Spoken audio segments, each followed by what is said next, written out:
All right, guys, welcome back. So if you watched the last couple videos, you know I was working on a couple projects. Both of them were actually related to the dad bod there.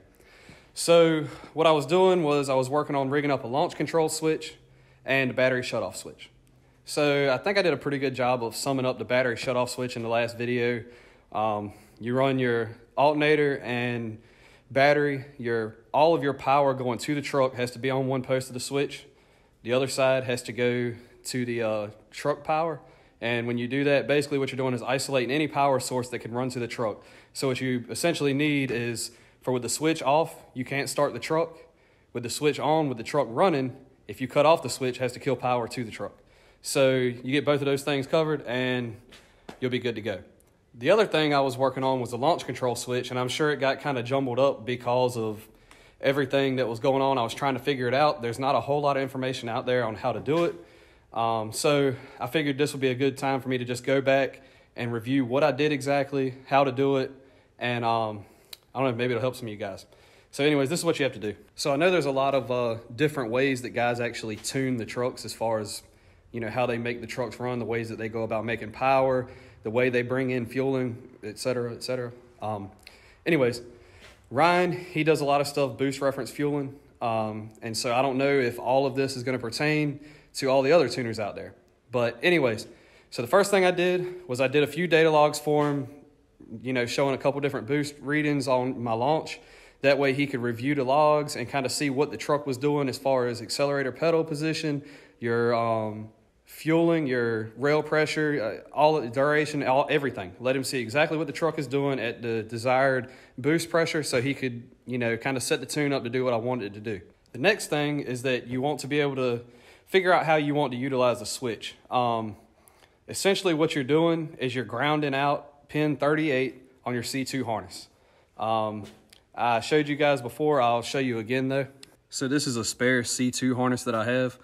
You're going in pin 38, which is actually kind of in the center of this harness. If you'll see, 50 is the highest number, so you go down 48 and 1 over, so it's 3 over, 1 up. It's situated in the truck this way, so if you count from your third wire over and go up 1, that's where it needs to go. As you'll see in the top side of this, there's these little red pins. Those pins are to keep grime out of that connector. This is what it looks like when you pull it out. You have to pop that little pin out of your 38 slot so that you can get your new connector in there. So anyways, I messed up. I had done a little bit of research, and what I came up with was I need a Duetsch DT connector. I got one. I plugged it in. It will plug into the harness or into the C2 plug, but it will not grab. It wouldn't stay in place, and it wasn't actually coming in contact with the male pin in the computer, so it wasn't working. Got talking to a couple guys, and come to find out what I needed is a Deutsch DTM connector. You can find them online. They're really inexpensive, but I needed it by this weekend, and I couldn't get one that would ship before the 1st of next week.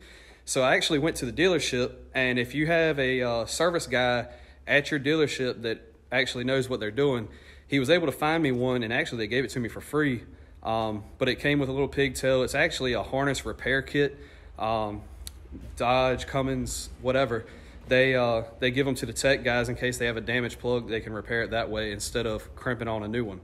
So anyways, I was able to go get that little pigtail from them, and I'll throw up a picture of what that looks like compared to the one that I had. So that'll be a DTM, which is what you need, which is the smaller pin, versus the DT, which is what I had. Anyways, you get that, you plug it into the pin 38 slot, and essentially all you have to do is ground that pin. So as you'll see here, there's a million different ways you could go about this. You could have it on a toggle switch. You could put a switch down on your brake. That's what a lot of people do, so that when you release your brake pedal, it'll release the switch at the same time. Me personally, I didn't like that idea. I wanted to put it up on the steering wheel, so I got this, I don't know what it's called, accordioned up wire or whatever, with a momentary button.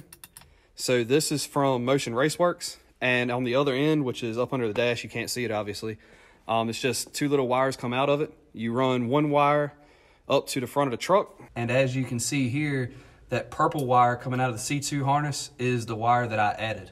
But anyways, you run wire from the C2 harness into your switch, then out of the other side of the switch to the ground, which I was able to ground under the dash of the truck.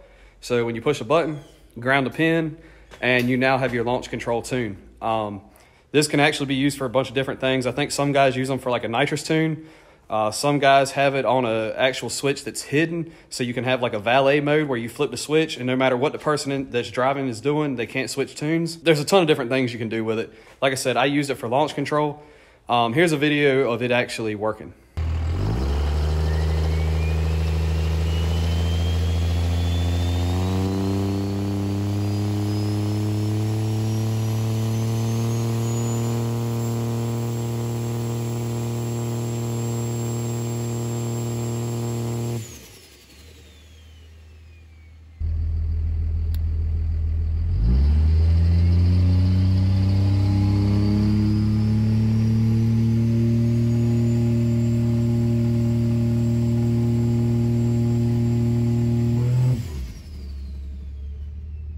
And as you can see, it looks like we're kind of holding boost somewhere around 15 pounds. So we'll do a few data logs, send them over to Ryan, see what he thinks, see if he can get us doing what we need to do. So anyways, that pretty much sums up how to get launch control on your Cummins. This is specifically for an 06, 07, 59. I believe you can do something very similar to the 07 to 09 Cummins. I'm not 100% on that. You'd have to discuss that with your tuner.